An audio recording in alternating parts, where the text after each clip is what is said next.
Merhaba arkadaşlar. Bugün size bir tane elektropneumatik otomasyon setup'ın ya düzeneğin PLC programlamasını anlatacağım. Elektropneumatik setup'ı siz burada görebilirsiniz. Ben bununla bir etrafımı göstereyim size.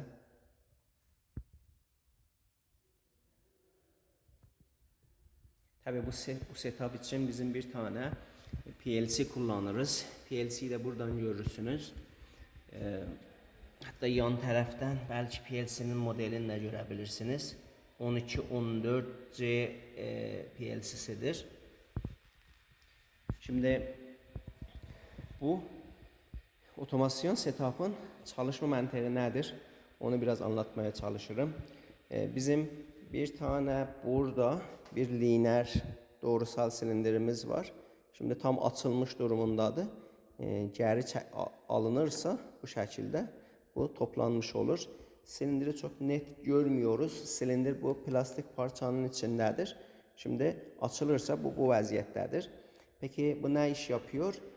Burada bir tane bəsləmə borusu var. Hatta bunun üzerine bir diğer boru gelir. Bu parçalar onun içerisine kumalanır ve dikkat ederseniz içeride bir tane ışık görürsünüz. O bizim fiber optik sensörümüzün ışığıdır ve bu sensörün sayesinde parçanın olduğunu anlıyoruz. Yani parça oraya koyulursa o ışık kesilecek, sıfır olacak ve parçanın olması algılanır. Ve şimdi şu an mantık şöyle olmalı. Parça varsa bu geri gelsin. Geri geldiğinde bu taraftan bakalım. Geri geldiğinde bakın bu silindirin iki tane sınır anahtarı var. Biri ileride. Bakın bu tam geri geldiğinde bakın o ışık yandı. Şimdi ben bunu ileri versem tamam mı? Sönür. En başa da alsam bakın orada bir diğer sınır anahtarımız var. Onun için bu silindirin iki tane sınır anahtarı var. Silindirin ileri ve geri konumlarını anlamak için. Şimdi silindir parçayı bəslərkən bunu bu vəziyyətə gətirir. O sinyal yanır və bəslənmə yapılırsa sıra burada bir tane döner silindire gelir. Bu döner silindir sol ve sağ yapar. Burada sola gelir bu vəziyyətdə. Tam orada oturduktan sonra yani tam soluna geldiğinde yine silindirin iki tane sınır anahtarı var. Biri solu algılıyor diyelim, biri sağı algılıyor. Burada herhangi bir ışık yok, bunları göremiyoruz. Ama setup'ın diğer yerlerinden görebiliriz. Mesela dikkat ederseniz buradan ben şu an bunu biraz yukarı kaldırırım. Bakın ışıkın burada bir ışığımız var idi, gitti. Bu tam sola geldiğinde ışık tekrardan aktif hale gelir. Demek ki silindir şu an soldaysa o zaman ne istiyoruz? Burada bir vacuum vantozumuz var. Bunda vacuum oluşsun. Vacuum oluşurken parçayı bu silindir bu taraftan diğer tarafa alıp ve buraya vardığında, sağa vardığında yine sınır anahtar tetiklenir. Bir ışık yanır. Parçamızı bırakmalıdır. Ve devamında tekrar bu döner silindir diğer tarafa gittiğinde bu silindir geri gitməli ve yeni parça bəslənməli. Yeni parça bəslənirkən yine bu ileri gəlməli. Bu tekrar sola gelip ve böyle döngümüzü tekrar etmelidir. Bu bizim çalışma programımızdır ya çalışma məntiqimizdir. Şimdi vacuumu oluştururken acaba vacuum başarılı bir şekilde oluşmuş diye bizim burada bir tane diyebiliriz basınç switchimiz var. Negatif basıncı algılıyor. Vacuum varsa burada bu aktif hale gelecek. Ama acaba göstermek istersem bir bakalım gösterebilsem önce buradan havayı açmalıyım. Havayı açarsam məntiqən bu silindir açılı hale geçip ileri gitmelidir. Bir bakayım. Evet tamam. Hemen bakın o silindir ileri gitti. Şimdi ben bu parçayı buraya bəsləsəm, tamam mı? Parçayı bəslədim. Belki bu da tam solunda olmalıydı. Evet. Şimdi bakın oradan bəsləndi. Bu aldı. Şu an bakın vakuum oluşmuştur.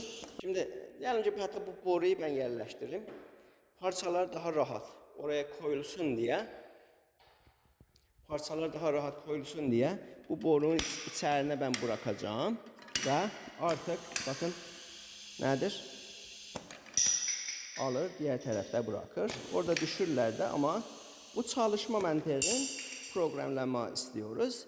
O yüzden birazdan hemen nedir? Derse konulalım.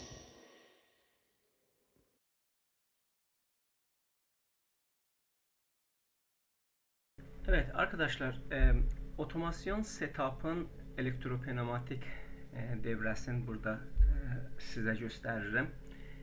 Bizim bu otomasyon setup'ımızın bir tane doğrusal silindir, bir tane döner silindir ki zaten burada döner silindir ise de ama ben bunu bir doğrusal silindir ile modellemişim ve bir tane de vantoz, vacuum vantozumuz var ki burada görürsünüz.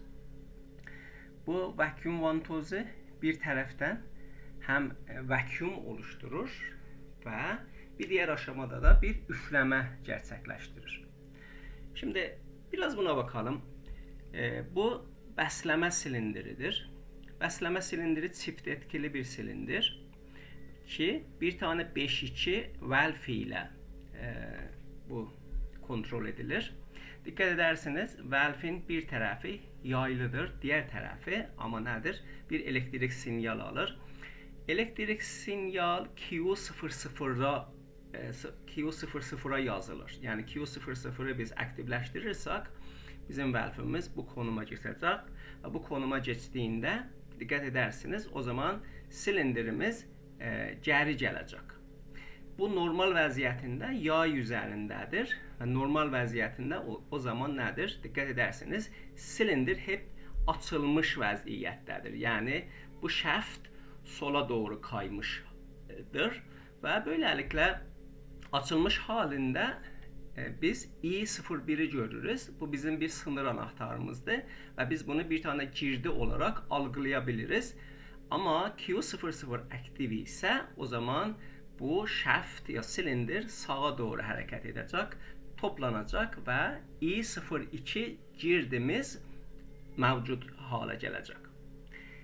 Döner silindire gelirsek, döner silindir yine bir tane 5-2 valve'dir ama artık yayımız yok. Q04 ve Q03'e sinyal verdiğimizde nedir? Diyelim ki Q03'e sinyal verdiğimizde bu sol taraftadır. Silindir hava buraya gelecek. Silindir sol tarafta olacak ve I04 aktif hale gelecek. Bu bir sınır anahtarıdır. Q04'de sinyal verilirse o zaman ne olacak? Silindir ileri gidecek. Döner silindir sanki sağa doğru gidiyor. Daha önceki videoda o sağa gitməsin ve sola gəlməsin görmüşdünüz döner silindirde. Sağa gittiğinde de I05 tetiklenip ve bizim girdi olarak onu algılayabiliriz. Ama vantoza geldiğimizde vantoz daha böyle bir karma devreyi bize gösterir. Devreyi ben burada bu şekilde gösteririm. Sonra siz daha böyle odaklanmak isterseniz videonu durdurup kendiniz dikkat edersiniz. Bir tane 3 konumlu valve'dir. 5-3 konumlu. Orta konumda görürsünüz tüm yollar kesilmiş halindedir. Ve sanırım burada bu devrede ben bu hava hattını görürsünüz. Bunu tam buraya koymalıydım. Ki ben buraya koymuşum. Burada bir yanlışlık var. Onu da düzeltmiş olayım. Q01 ise o zaman biz bu konuma geçeceğiz. Hava buraya geldiyse o zaman Q01 buradan tahliye olur ve bu bize bir tane vacuum oluşturur. Demek ki Q01 bize vacuumu oluşturur. Q02 ise o zaman hava buraya gelir, hava buradan gelir, bura kapanır ve burada nedir? Bir üfleme gerçekleştirir. O zaman Q02'yi biz aktif hale getirirsek üfleme olacak. Vacuum ile biz parçayı alırız, üfleme ile parçayı bırakırız. Burada da bir dikkat ederseniz bir tane basınç sensörü var. Bu basınç sensörünü temsil ediyor. Vacuum gerçekleştiğinde bu aktive geçiyor, bir olur ve onu da yine bir mentek sinyali olarak biz kullanırız. Bunun da adresi i03'tür. Bu yani 03 girdisine bağlıdır. Şimdi bu esasda o zaman biz devremizi görmüş oluruz.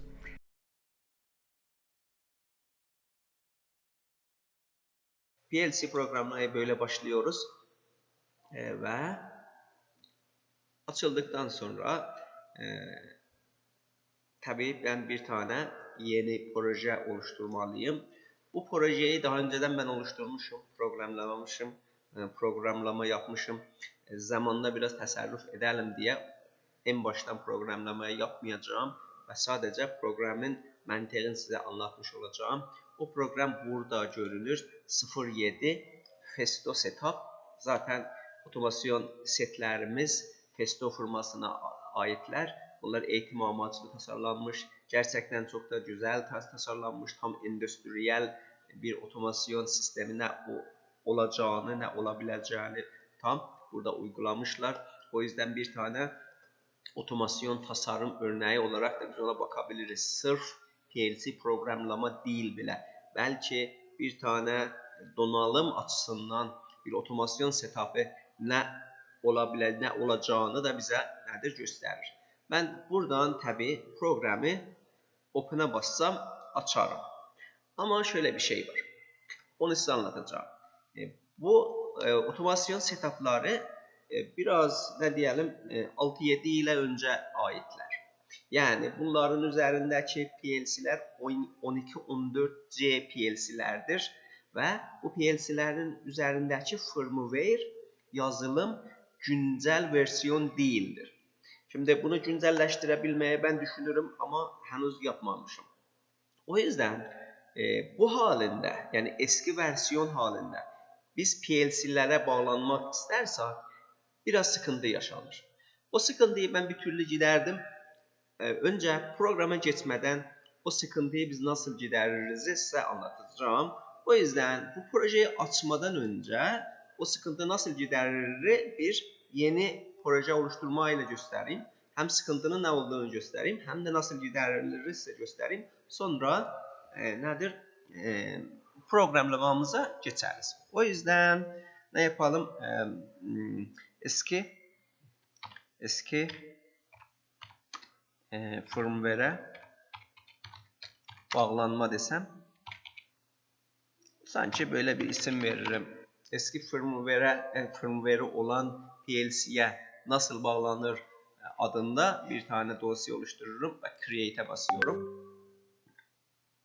Şimdi biraz bekliyoruz.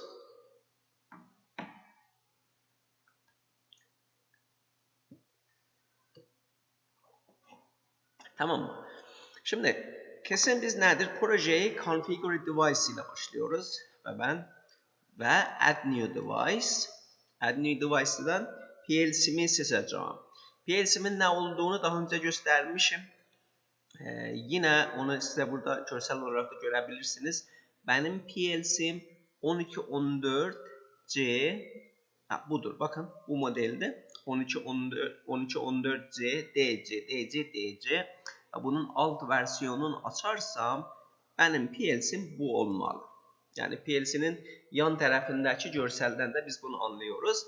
Burada versiyon 4.2'dir. Şimdi güncel firmware versiyonu 4.7 gibi bir şeydi, mevcuttu.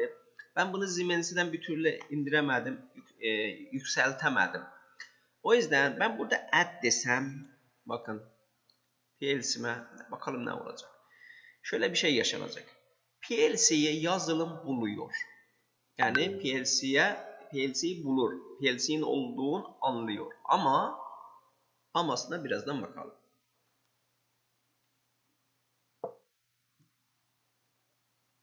Tamam. Bakın PLC gelmiş. Hatta tamam. Bakın burada mesela bakın Go Online diyorum. Bakın Go Online dediğimde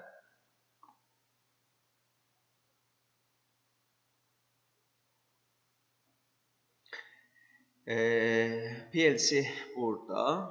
Start search diyorum. Attempting to establish a connection diyor. Device adresi de budur. Onu bize gösterir. Scan, tamam. Scan and information retrieval completed. Şimdi go online diyeceğim o zaman. Program yüklemede de aynı iş yaşanır. Bakın. Bu tarafta bunlar zaten yeşile dönmeli. Bir türlü bağlanamıyor. Ne demiş? Bakın. Ne yazmış? Incompatible. Uyumsuzlar diyor. Burada ne var acaba? Error in lower level component. Yani bizim PLC'mizde bir error var diyor. Tamam mı? Error in lower level component. Tamam mı? Yani bir türlü biz bağlanamıyoruz. Ve program da yükleyemiyoruz. O yüzden Go Online başarılı şekilde bitirilmedi. Tamam mı? Sonuçlanmadı. O yüzden ben ne yapıyorum? Ben bundan vazgeçiyorum. Ve ben burada sağ tıklayarak tamam. Burada acaba delete var mı? Önce Go Offline gideyim. Belki izin vermeyecek. Evet, Go Offline gittikten sonra sağ tıklıyorum. Buradan delete'e basıyorum. Tamam mı? Ve bu PLC'yi delete ediyorum. Şu an herhangi bir cihaz PLC'miz programa tanımlanmamıştır. Tekrardan Add New Device'e geçiyorum. Bakalım bunu ben nasıl gideririm. Burada yine kontrolörler S7200 CPU. Tamam mı? Biz burada bunu kullanarak bağlantı kurmaya çalıştık. Bağlanamadık başarılı şekilde. Ama bakın aşağıda iki tane bunlar var.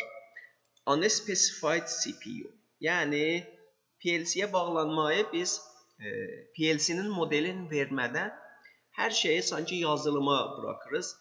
Kendi bir türlü sanki söz diyoruz. Öyle bir şey diyebiliriz. Ben bunu açayım. Tamam mı? Benim bakın iki tane seri var. 6ES7 ve 6EG1. Benim PLC'm budur. Bizim PLC'lerimiz bu tipte. Ve buradan OK'ye basıyorum. Sanki yeni PLC ekliyorum. Ve burada bakın artık beyaz şeklinde gelmiş. Çünkü tam tamamlanmamış. Yani PLC eklenme tam tamamlanmamış. O yüzden burada öyle bir menü var. Buradan detect'imiz var ve biz detect diyoruz. Detect'de de tekrar start search desek yani aramaya başlıyor. Hatta bakın burada demiş ki found access birim bulmuş ve cihazın tamam ayrıntılarını alır.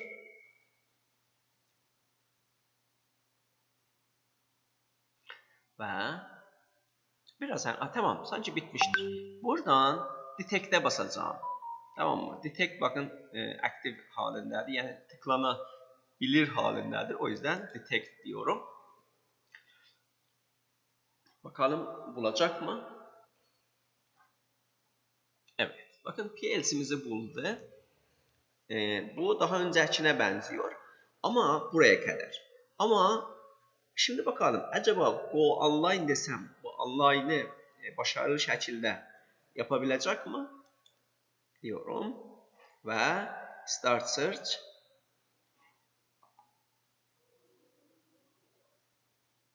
Tamam. Ve Go Online. Ve buraya bakacağız şu an. Bakın. Bunu da yeşil tiklerini aldılar. Bir uyarı verir. Bu herhangi bir sorun oluşturmuyor. Bu herhangi bir sorun oluşturmaz. Şimdi programlamaya gelirsek bizim 3 tane aktivatörümüz vardır. Her aktivatör için ben bir tane network oluşturmuşum. Bu network 1, network 2, network 3. Network 1 feed silindir programıdır. Bəsləmə silindiridir. Network 2 döner silindirin programıdır. Ve network 3 vacuum vantozunun programıdır. Bunları birer beraber görürüz. Önce şeye bakalım. Bəsləmə silindir programı. Bəsləmə silindir programını siz burada görürsünüz. Yani normal vəziyyətdə bu silindir soldadır. Yani normalde bu açık halindedir. Ve bəsləmə sağlansın diye ne yapmalıyız? bu silindir geri çəkilməlidir ya toplanmalıdır. Ne zaman bu toplanır? Parça var ise. Parçanın var olduğunu biz fiber optik sensörlerden algılıyorduk. Onu daha önce de göstermiştim. Ve PLC'mizde parçanın var olması I06'ya bağlıdır. O zaman parça var ise ki burada değil ile gösterilmiş. Çünkü ne dedik? Parçanın var olması sinyalın kesilmesiyle eşdeğerdir. O zaman parça var ise ve bəsləmə silindiri solunda ise ki bu olur I01 bəsləmə silindiri solunda ise aynı zamanda döner silindiri de normalde biz böyle əsas koyduk. Döner silindir sağında ise yani bu döner silindir düşünsək bu sağda olmalıdır ki ne olur? I05'de ise ki bunu burada görürüz. Böyle ise o zaman bəsləmə gerçəkləşsin diye nədir? Q00 aktive geçməlidir. Ki onu bir tane flip flop koymuşuz SR ile Q00 aktiv olsun. Böylelikle parça bəslənir. Peki ne zaman bu silindir geri gidip tekrar yeni bəsləməyə hazırlanacak? O iki şərtidə olmalı. Bir, nədir? Tabii bu madam bu sağda ikən, demək ki silindir gəlir, sağda kalır ve sonra rotary silindir, dikkat ederseniz döner silindir soluna geldiyse, yani gelip parçayı almaya çalıştığında o zaman ne diyoruz? Biz diyoruz ki o silindir, doğrusal silindir artık işin yapmıştır. Vantoz devreye girecektir. O zaman bu silindir artık Q00'ı silinebilir. R1 burada Q00'ı siler. Q00 silindiğinde yay devreye girer. Yay devreye girdiğinde nedir? Silindir tekrar açılır ve silindir geri gelir. Yeni bəsləməyə hazır olur. Bu bizim bəsləmə silindirimizin programıdır.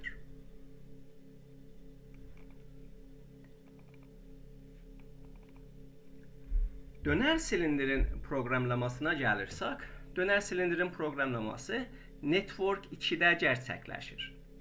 Ki burada görürsünüz. Bu döner silindirin devrəsidir ve ne zaman döner silindir sola gelecek? Döner silindirin sola gelmesi bir bakalım nasıl olur. Tamam. Ne demişiz? Bəsləmə silindiri sağda ise, yani bəsləmə silindiri parçayı gətirmiş ise ya toplanmış ise o zaman artık döner silindir sola gelsin diyoruz. Rotary silindir sola gelsin ki rotary silindirin sola gelmesi budur. Q03'tü. Q03'ü aktiv ediyoruz. O zaman bu silindir başa gelir, sola gelir. Sola geldiğinde tabii I04'de bize aktivleşecek. Şimdi geldikten sonra döner silindir soluna geldikten sonra parçayı vakumlamalıdır. Tamam mı? Vakumlayıp ve parçayı sağa taşımalıdır. O zaman peki diyoruz ki bu silindir ne zaman sağa gitsin? O zaman şart budur. Bir tabi solda olmalıdır. Bu silindir solda olup ve vakum da oluşursa. O yüzden dikkat edersiniz. Bir Q01 tamam. Vakum burada görürsünüz. Vakumu siz burada görürsünüz. Q01 vakumu bize oluşturur. Vakum sinyali aktif olmuş.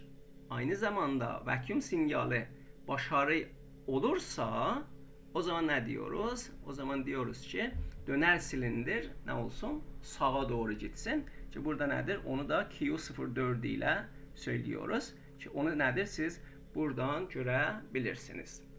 Böylelikle döner silindirin de programı bu şekilde gerçekleşir. Dikkat ederseniz programlar çok basittir. Daha doğrusu bu derste sırf biz PLC programlama görmüyoruz. Daha doğrusu bunun elektropneumatikinin tasarımını da görürüz. Yani dikkat ederseniz yeterli sayıda silindirlerin başlangıç ve sonunda sınır anahtarları koymuş ve Bu sınır anahtarlarıyla biz silindirlerin konumlarını algılıyoruz. Ya hatta bakın basıncın ya vakuumun oluşup oluşmadığını algılıyoruz ve böylelikle menteği oluşturmak çok kolay hale gelirdir.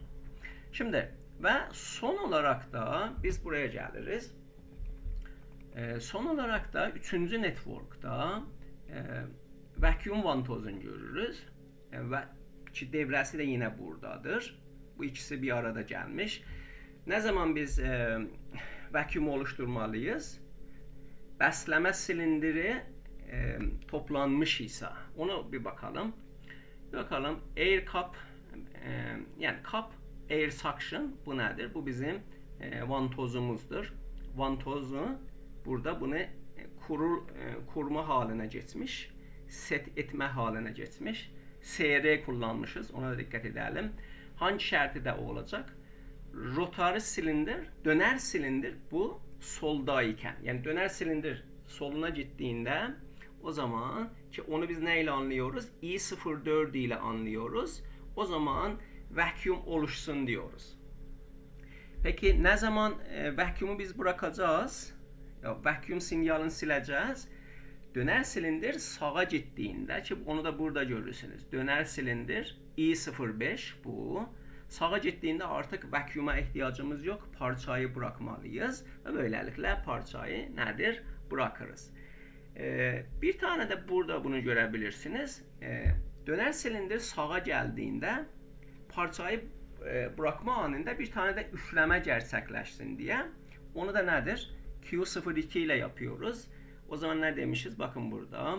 Döner silindir sağdayken I05 bir zaman dərbəsi oluşturulur. Ki burada yarım saniyelik bakın yarım saniyelik bir zaman dərbəsi oluşur.